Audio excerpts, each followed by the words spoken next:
Aloha everyone, welcome to the 2020 term of marine animal behavior. It feels like just yesterday I was in your shoes as a summer field program student.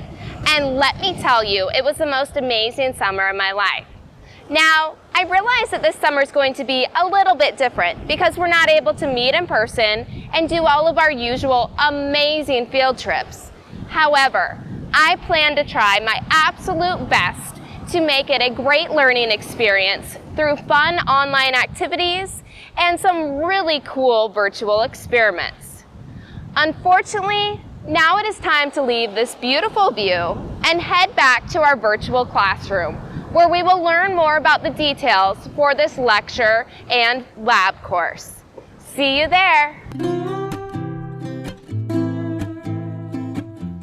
Aloha everyone! Welcome to the SFP 2020 term of marine animal behavior.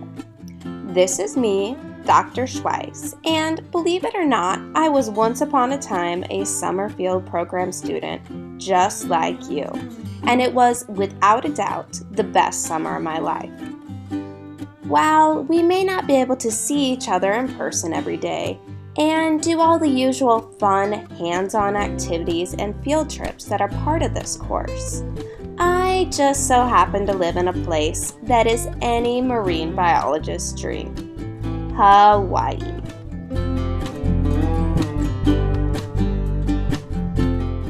Throughout this course, we are going to embark on some cool online adventures and even conduct our own virtual behavior experiments to get an in-depth look at why marine organisms behave the way that they do. So turn on your laptops, don your virtual scuba gear, and get ready to dive into an exciting month of marine animal behavior.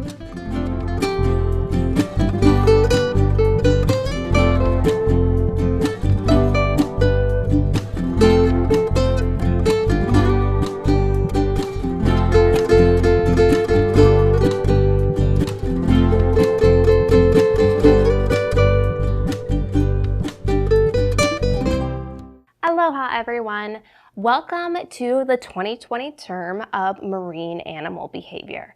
Now I know this isn't quite as beautiful of a backdrop as we had at the beginning of the video, but in this portion we're actually going to go into some of the fine details of how you will be graded and the different activities that we'll be doing in this course.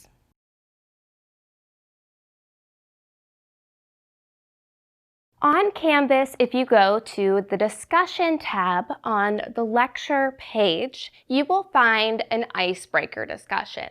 I would like you to please answer the following in that discussion. Please state your name, your home university, so I know that we are all currently in the USM GCRL SFP, but where do you call home for your specific university? What year in school are you in terms of freshman, sophomore, junior, senior? What is your major? If you do not have a major declared yet, it is completely fine to put undecided there. Have you taken ecology? So just say yes or no for this. It doesn't matter if it was terrestrial, freshwater, just any type of ecology in general during your undergraduate tenure. And then one thing that you'd really like to learn from this class. Are you really interested in sea turtle behavior? Are you really interested in elasmobranch behavior? Just let me know what you really want to get from this class. If you just want to learn more about marine animal behavior in general, that is completely fine. Just go ahead and put that in this section. So if you'd answer these 6 questions in the discussion tab on Canvas, I'd greatly appreciate it. That way we can all look at each other's responses, get to know each other a little bit better. If you want to add anything else to that discussion, please feel free to do so.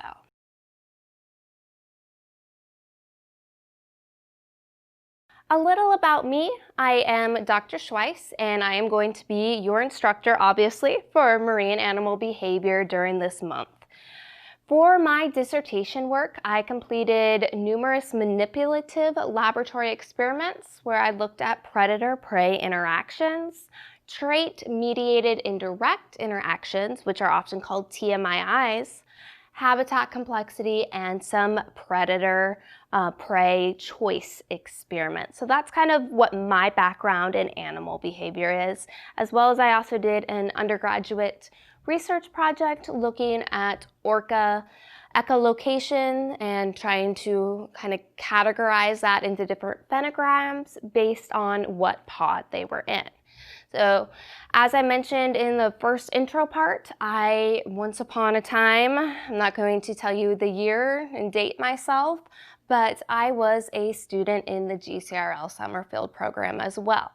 I'm originally from Nebraska, so when I told my family and friends that I wanted to major in marine biology, I'm pretty sure everybody thought I was crazy. I did my undergraduate work at the Northwest Missouri State University. You probably have met a few students from there throughout this summer.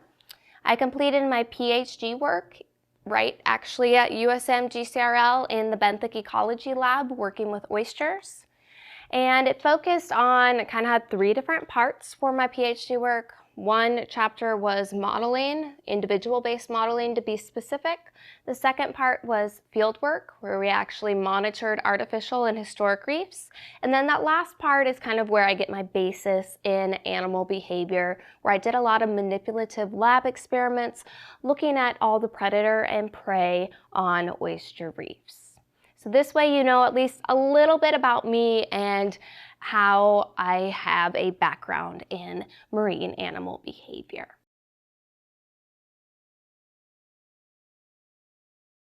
Moving on to looking specifically at this course, we're going to do an in-depth look at animal behavior in general, and then look at how those behaviors specifically relate to marine organisms.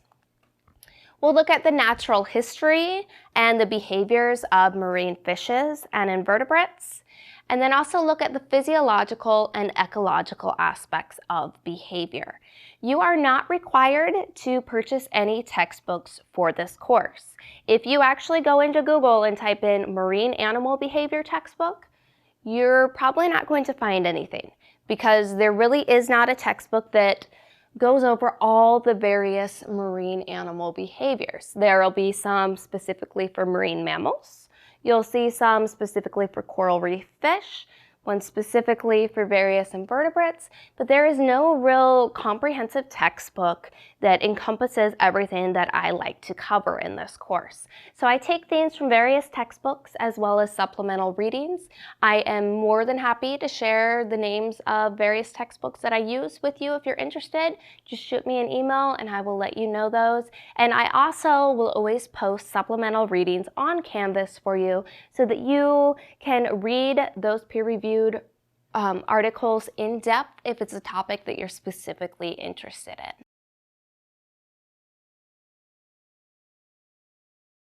In terms of class expectations, first of all, you are expected to have access to Canvas and your email each day for this course. Obviously, during the weekend, I'm not going to be contacting you, but you can always contact me. But every other day, you need to be able to access Canvas as well as your email. Please feel free to ask any questions in email or text me at any time. If I don't know the answer, I will find somebody in the field of marine biology that does know the answer and figure it out for you. In this course, just try to have a positive attitude and participate in the online activities. Yes, I realize it's not as much fun as actually being out in the field, doing field sampling, doing hands-on activities, but this is what we have to work with, and I really am going to try my best to make it fun for you, so please try to have a good attitude along with me. Lastly, I just want you to have fun and learn a lot about marine animal behavior in this course.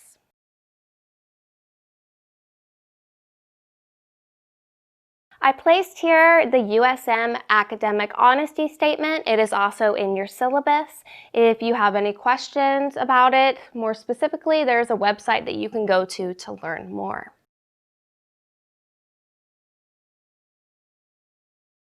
Here is USM's ADA statement. You'll see the address, telephone number, fax number. If you have any more questions about this, please, you can contact one of these people that can give you more information about USM's ADA statement.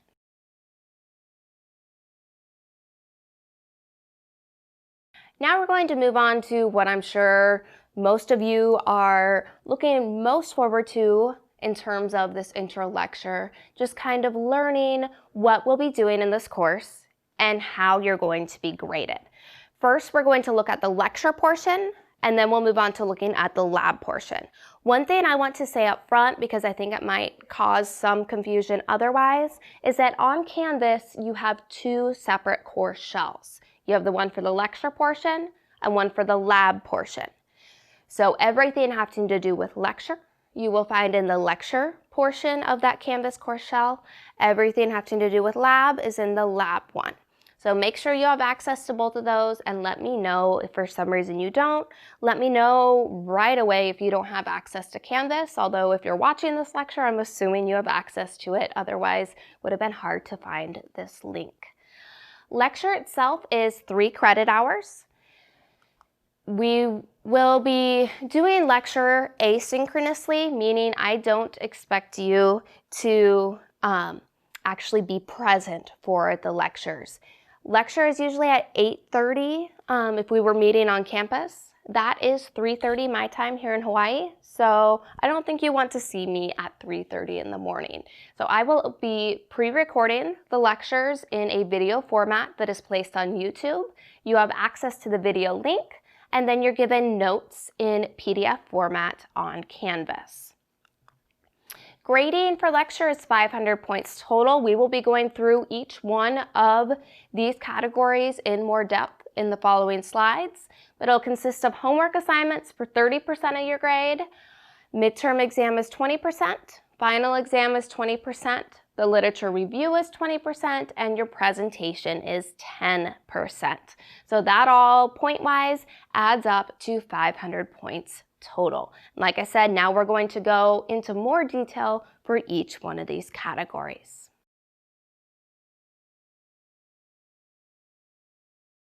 %30 of your lecture grade will be homework assignments. These are very simple assignments that will be on Canvas under the Assignments tab. You can see, if you look at kind of the schedule, we have 10 of these total. These will be simple questions that are just going to reinforce the material that I cover in lecture, kind of making sure that you caught kind of the key points of that particular lecture. There will be 10 of these, each worth 15 points for that total of 150 points, or 30% of your lecture grade. The due dates for each one of these homeworks is already listed on your syllabus. Now, if you're a few hours late at submitting these, maybe a day late, I'm usually not super nitpicky about that. When we get into multiple days that the assignment is late, then I usually take off 10%. These homework assignments are pretty much give me points. So if you listen to the lecture, you completely answer each one of these questions, you're pretty much guaranteed those points. However, if you just put kind of one-word answers, don't really completely fill out the answers to the questions, then you won't obviously be getting full credit. But otherwise, this is kind of that easy 30% of your lecture grade that as long as you do it, and you do it adequately, you get the points.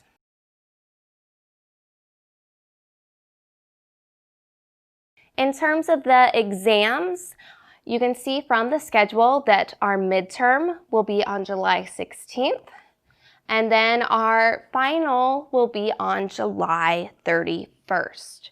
For these exams, they will be on Canvas, and you can find them under the Quizzes tab on Canvas. I'm not sure why there isn't an actual exam tab, but the tab is called Quizzes.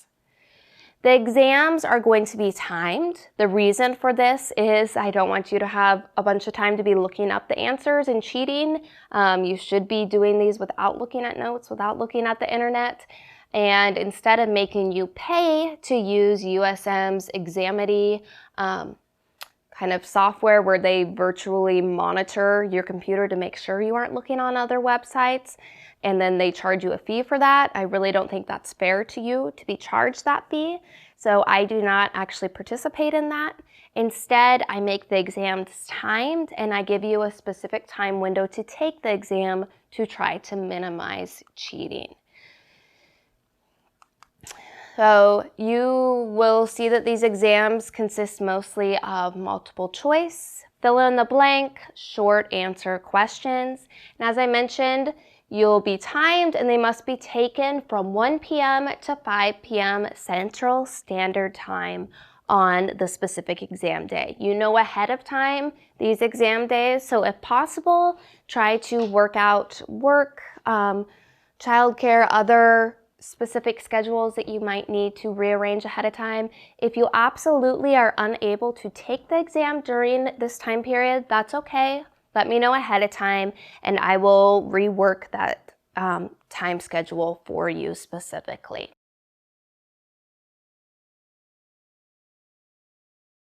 Next, you have the literature review. So if you haven't written a literature review before, what it pretty much is you find sources and then you kind of describe in your own words what that specific source is talking about. So say I wanted to talk specifically about coral reef acoustics. I would find the specified number of sources dealing with that topic, and then I take each one of those sources and write a few paragraphs about how that source relates to my topic of coral reef acoustics. So it's a little easier than doing an actual term paper, but it gives you kind of a good feel for being able to understand and interpret scientific literature. Your topic is going to be your choice, but you must approve this topic by me. So whenever you think you have a topic that you like, go ahead and email me, let me know, and I'll say, yes, that's a great topic, or great idea, but how about we narrow it down more or make it more broad so you're able to find enough sources. You can choose any specific behavior. So say you want to talk about migration in a particular organism, or you want to do communication or feeding or defense, predation, etc. You can choose any specific behavior. You can make it a behavior of a specific animal, etc. Pretty much the kind of opportunities are limitless.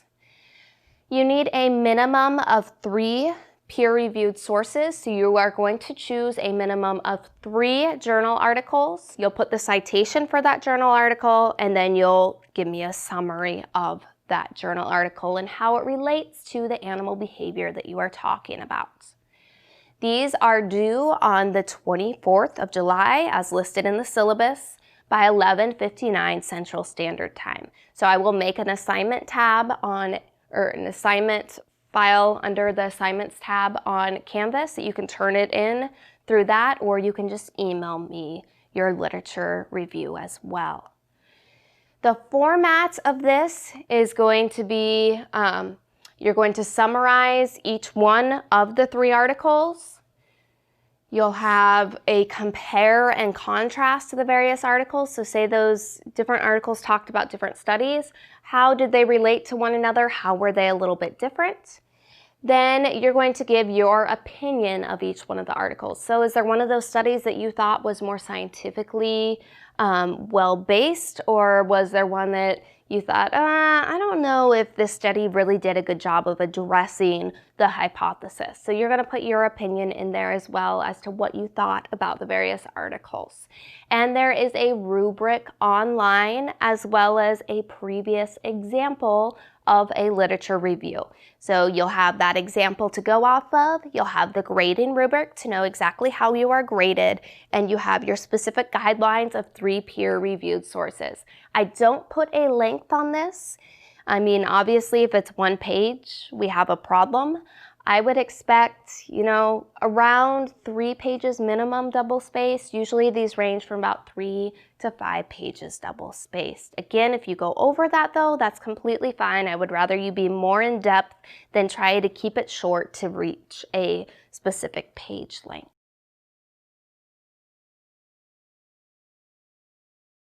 This right here is the rubric for your literature review. You can see that you are graded based on your article selection, so you need at least 3 articles, your format and style, the organization, the completeness, and the content. This is out of 50 points. Your literature review is worth 100 points, so the total you get here is just times by 2 to get your grade out of 100 points for your literature review.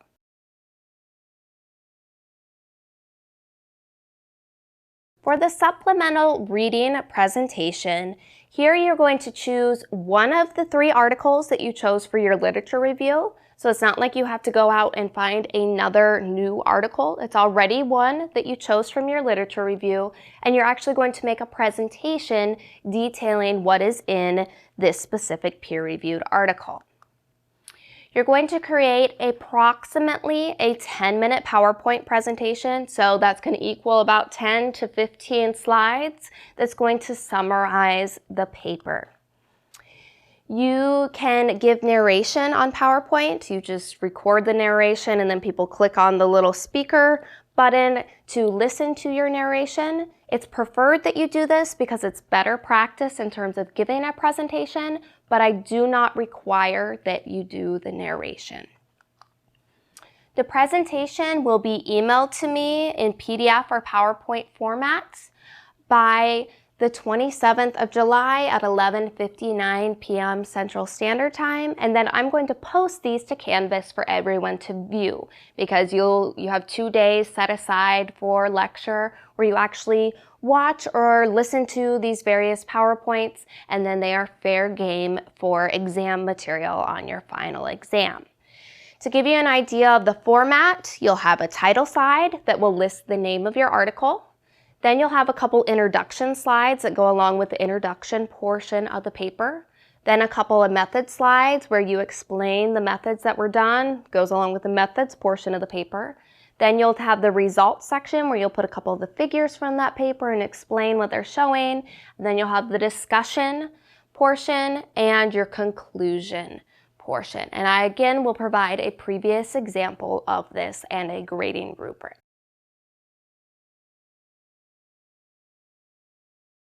Here you see the grading rubric for the lecture presentation of these journal articles.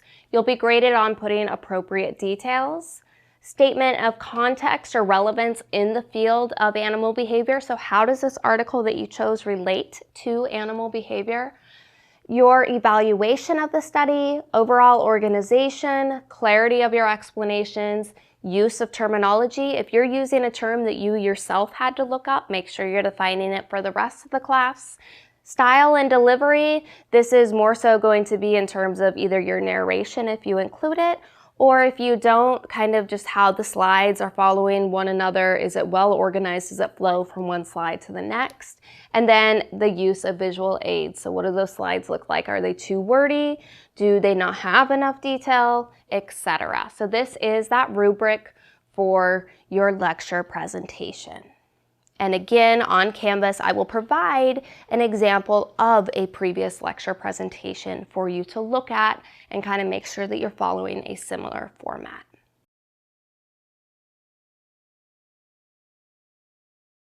In my lectures, to kind of encourage you to actually watch them, because I go through a lot of work to record these lectures for you and then get them up on YouTube for you to watch instead of just having to sit there with PowerPoint slides and narration through that, I'm going to include mystery words. These are going to be extra credit words that are given during my lectures. They are not found anywhere on the slide PDFs. And I'm going to be 100% honest with you. If you simply look at the slide PDFs and never watch my video lectures, you'll probably, get through the class. You'll probably pass it, but you're not going to do well in the class. You're not going to learn all the information that you should and that you're paying to get out of this course. So please make sure you're watching these videos.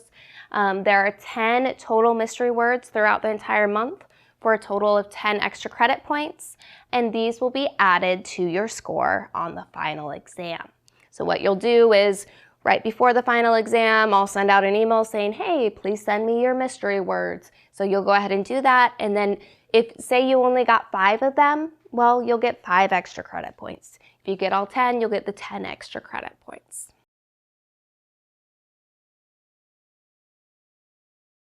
Moving on now to the laboratory portion of this class. So everything having to do with the laboratory, again, is going to be in the Canvas course shell for Marine Animal Behavior Lab. And this is also a separate grade from your lecture grade as well. We have 500 points total for grading in the laboratory. You have laboratory handouts that are going to be 35% of your grade, or 175 points total. So each one of these is 25 points. So you have a total of 7 different laboratory handouts. Each one of these is indicated on the course schedule for you already, so you know when you will have these. In these laboratory handouts, we'll go through some details on the next slide, kind of talking about what the topics are that we'll be covering and how exactly they will work. You then have an ethogram assignment that is worth 15% of your grade, or 75 points. Again, we'll go through this in a slide upcoming. You'll have an experimental design proposal that is 20% of your grade, or 100 points.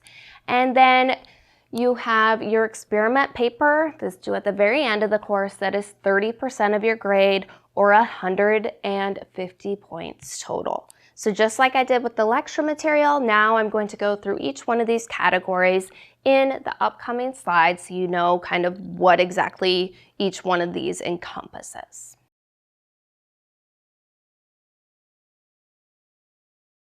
For the laboratory handouts, these will include online activities that are related to migration. So we'll look at blue tuna migration as well as some other marine animal migration. We'll look at some physiology in terms of diving physiology for marine animals. We'll look at tracking various marine animals, and then bioacoustics. A detailed assignment page on Canvas will be provided for each one of these laboratory assignments, along with a file attached to that is the handout that goes along with that specific laboratory. So you will then complete that handout, turn it back into me. You can just turn it right back in on Canvas under that assignment tab, or you can email it to me, but that is how you will get credit for these various laboratory assignments. These will be asynchronous, meaning that you will find that laboratory assignment and handout on Canvas, and you complete this on your own. You are given a due date, obviously, for that various assignment, but otherwise, you do not need to be present. We're not going to be meeting at the same time to do these online activities. Most of these will require internet, so even once you download the files, most of these lab handouts are going to be using Ocean Tracks, which is a really cool kind of interactive website, but you will need internet for these handouts.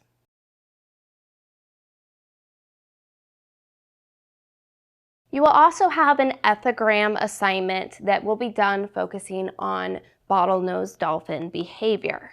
So you're going to observe video footage and create ethograms on bottlenose dolphin behavior. If you have any friends in the marine mammal class that's going on at the same time, you'll probably notice that they have a similar assignment because I kind of work with their instructor, Dr. Adam, for this particular assignment because he's the marine mammal expert that kind of helps me along with this. So you're going to have an intro video from him that explains and gives examples of various marine mammal behaviors. So whether it be a spy hop or a bow or a breach, etc., he will go through each one of those, say what it is, and show you a picture of what that behavior actually looks like. So that's going to be a video lecture that I give to you. So that's the first thing that you will do that day for lab. Then you will watch the video footage of the bottlenose dolphins and tally the various behaviors. Using this data, you will then create ethograms. So if you don't know quite what an ethogram is, don't worry. I go through this in detail for this specific handout, but it's just going to be where you're kind of cataloging the behavior. We also go through ethograms in lecture as well. So you'll definitely know what an ethogram is and how to use it before we actually get to this assignment. So you'll again have a detailed Canvas assignment page that'll be created. You'll be given the ethogram details and the video footage, so you won't really have to do much for this, except for doing the actual ethogram assignment itself, listening to that lecture, and watching the video footage.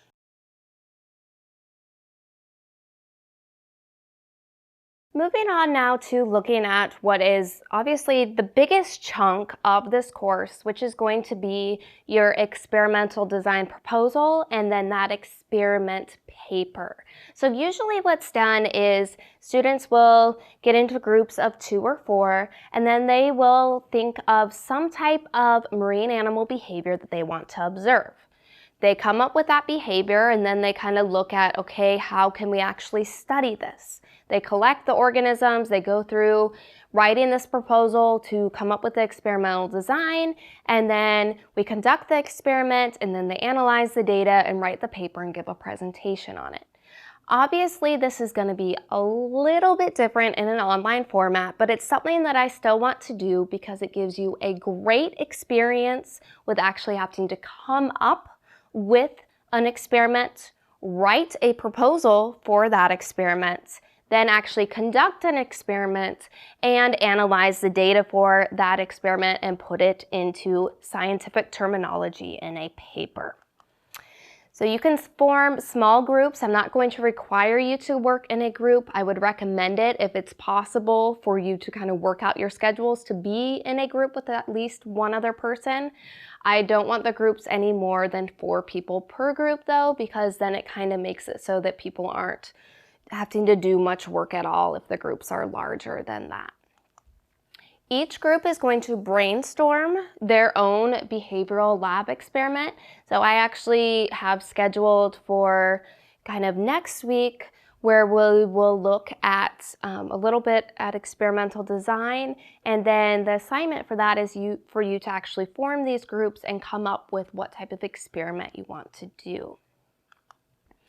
A proposal, 1 per group, will be submitted that contains the background information on your topic. So say you're studying something about sea urchins, you'll want to tell me about that specific species of sea urchin and that behavior that you're studying. You'll want to emphasize why this experiment is relevant and necessary to add to the current body of literature. So you'll look at other studies that have been done, and many times what students actually do is they find a study that's been done already and then use that methodology to do their own study, whether it be with a different species or even the same species, to see if they can replicate that result. A method section is going to include detailed steps for the experiment, the experimental design, and then what type of statistical analysis you will be conducting for that data. Then you will have a section that details the hypothesis. You need at least 1 hypothesis for your particular study, and then come up with some anticipated results and make, a figure of them. So maybe you're studying the feeding behavior of sea urchins and you think that they're going to eat more of one food source versus another food source. Just show me that on a simple figure and tell me that in a couple of sentences. So all of this is going to be in your experimental design proposal. I will provide you with a previous proposal that you can look at so you can kind of see what format proposals should have. Proposals will then have to be approved by me before we actually start any of the experiments. And you'll also have a grading rubric that I'll show you briefly on a following slide to let you know how exactly this proposal is being graded.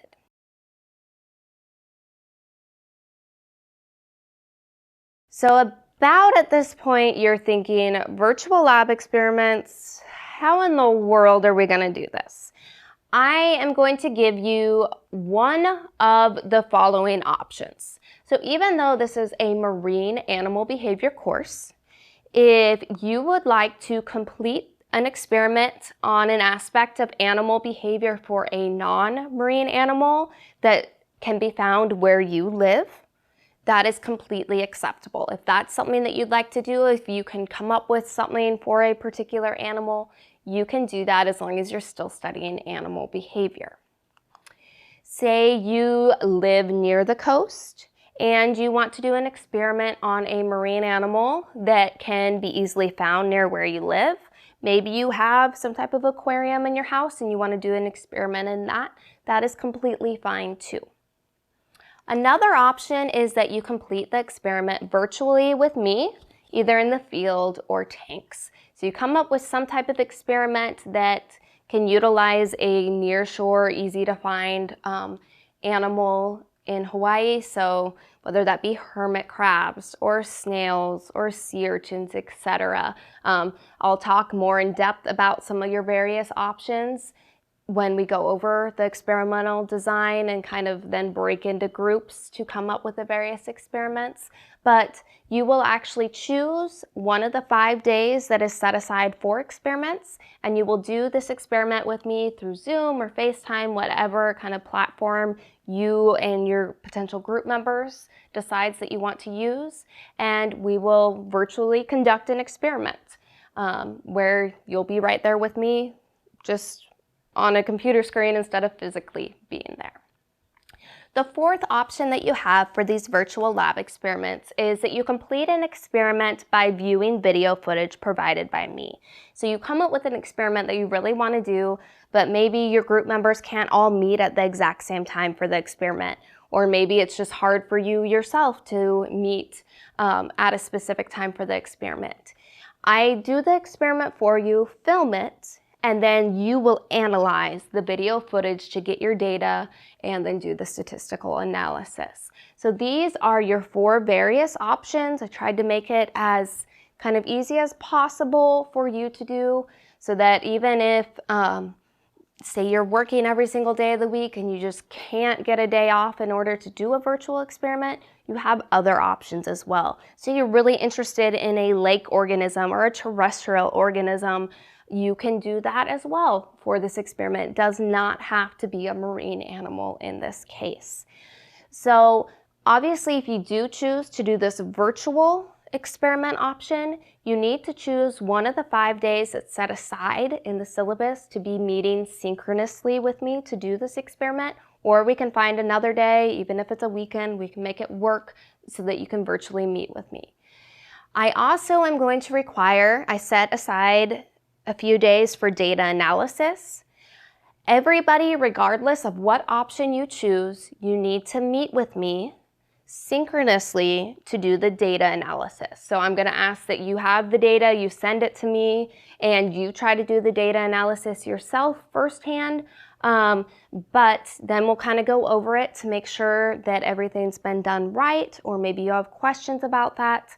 I'm going to require you to meet with me to make sure that the data is sound, everything's good before you move on to actually writing your lab paper, because it's a lot easier to do it that way than for you to write the whole lab paper and then find out that the data just was completely off or you did something wrong and then you get a bad grade on the lab paper, which is a huge chunk of your lab grade.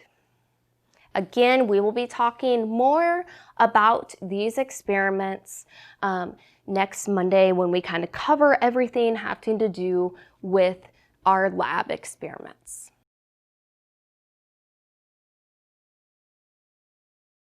Here you see the grading rubric for your experiment proposal, and again, I will put an example of one of these proposals on Canvas for you.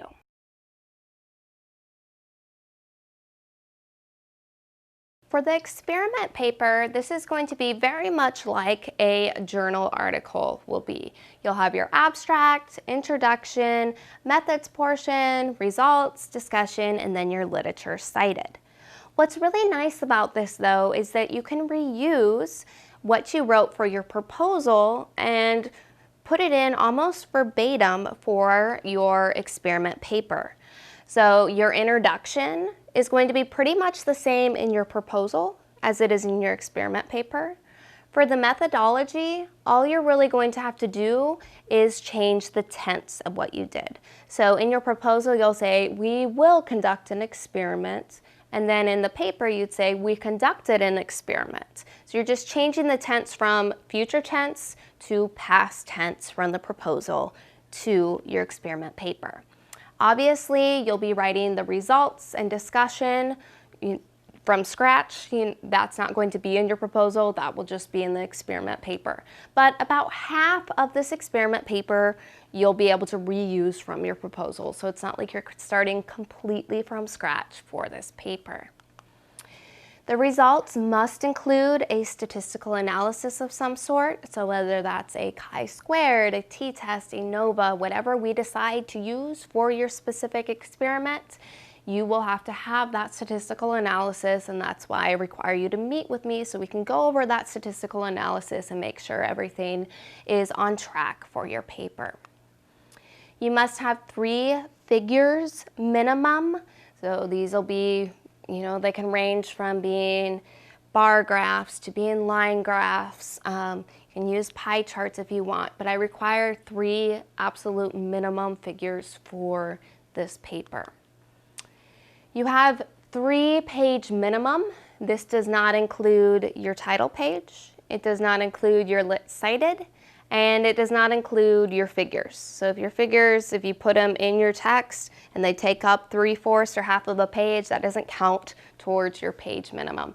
I promise you 3 pages double spaced is not very much by the time you put in your abstract, your introduction, your method section, results, and discussion. Like, it's not going to be hard to get the 3 pages. 1 paper will be submitted per group. That's why, again, it's kind of nice to work in a group if you know that you have, maybe you know somebody else in the class, you know they're dependable. In that case, it's really nice to work in a group. If you have a crazy schedule and you're not sure that you're going to be able to really work well in a group, it's probably better to choose to do the experiment on your own. But you only need 1 proposal and 1 experiment paper submitted per each group. So it's not like everybody has to write their own. Like I said multiple times, I know you probably have a lot of questions about these experiments right now. We will be going over this more in depth on Monday when we look at experimental design, and then you'll have kind of the rest of that day to decide what you want to do for your experiment. I would suggest, though, that as soon as you see this lecture, you start kind of brainstorming, you think about the other people that are in the class, maybe you read somebody's icebreaker discussion and you think, wow, I think I might work really well with that person. Maybe send them an email and say, hey, you want to do this experiment with me? Maybe you have a friend from your home institution that's in this class that you want to contact and come up with an experiment. Kind of be thinking, brainstorming about this throughout the weekend so that at the start of next week, you can kind of come up with an experiment and a plan for if you're going to do it individually or in a group.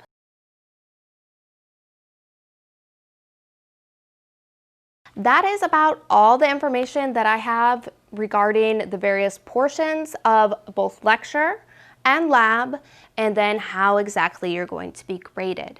In terms of contacting me, I know it's a lot more difficult than when we're meeting in person every single day and you see me, but that doesn't mean that you can't contact me at all times. So here is my USM email. You can also email me through Canvas, and then here's my personal email through Gmail as well. If for some reason you're not getting the other ones to go through, try the Gmail address. Here is my phone number. You can text me on this. You can call me on this if it's a reasonable hour. Keep in mind the 5-hour time difference. So if you're texting me or emailing me, you can do that at any time of the day. It's not going to bother me whatsoever. Just realize that if you text me at 8 o'clock in the morning your time, that's 3 o'clock my time, so you're probably not going to get an immediate response. But I will definitely always respond to you as quickly as possible. You can request virtual office hours anytime. Just send me an email, send me a text, say, hey, I'm really confused. I need to meet. Can we meet via FaceTime or Skype or Zoom, etc.? We can definitely do these virtual office hours whenever you need. I will be emailing you every day. So the way it works is each night, my time, I send out an email for the next day. That is early morning, your time, so like probably 3 in the morning your time, so that when you wake up in the morning, you have that email, you know exactly what you're supposed to do that day for lecture and lab. You'll already know from the syllabus and just from following along on Canvas, but I still send you that email every single day so that you know what to expect, that you don't have to go and find the syllabus and look it up or necessarily go to Canvas. You have that constant everyday reminder of, hey, here's what we're doing today. You may get tired of hearing from me, but I like to kind of contact you at least every day to make sure that everything's going okay, that you know what's happening in the course.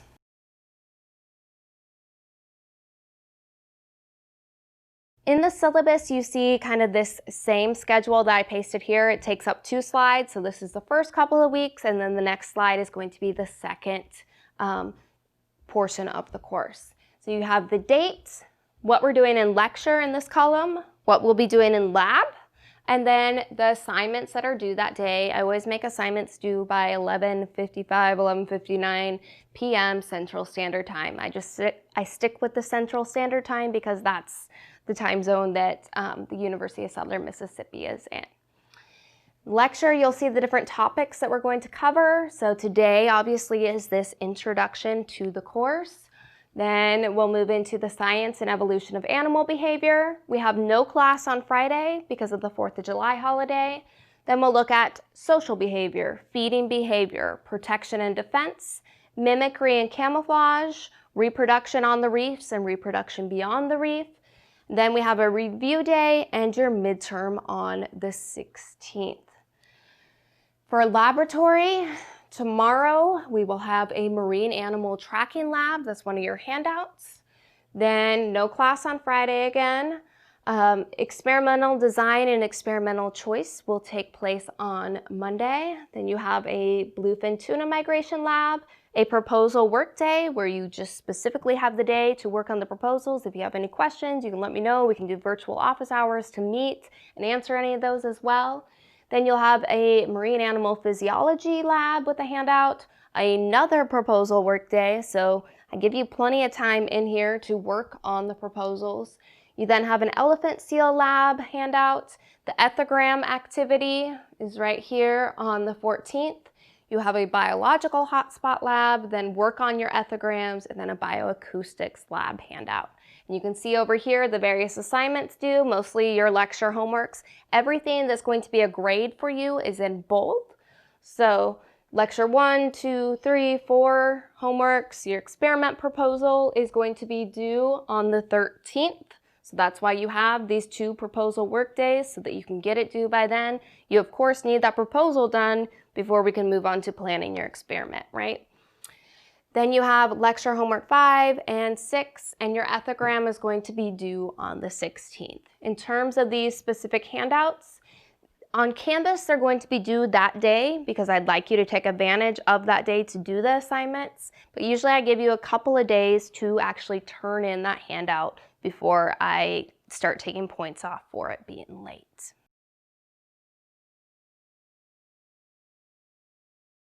Here you see the schedule for the second part of the course, again with the date, lecture, lab, and then assignments that are due. So for lecture, we'll then move into marine animal communication, then marine animal migration. We'll have a guest lecture by our TA, Emily, who is actually kind of focusing a bit on diel vertical migration. Then we'll look at some of the human impacts on animal behavior in the marine realm. Then we have a guest lecture on kind of the evolutionary aspects of marine animal behavior by Dr. Adam, who is teaching the marine mammal course. Then you have the 2 days of student presentations where you'll listen to each other's presentations or look through them. You have a review for the final and then your final exam on the 31st.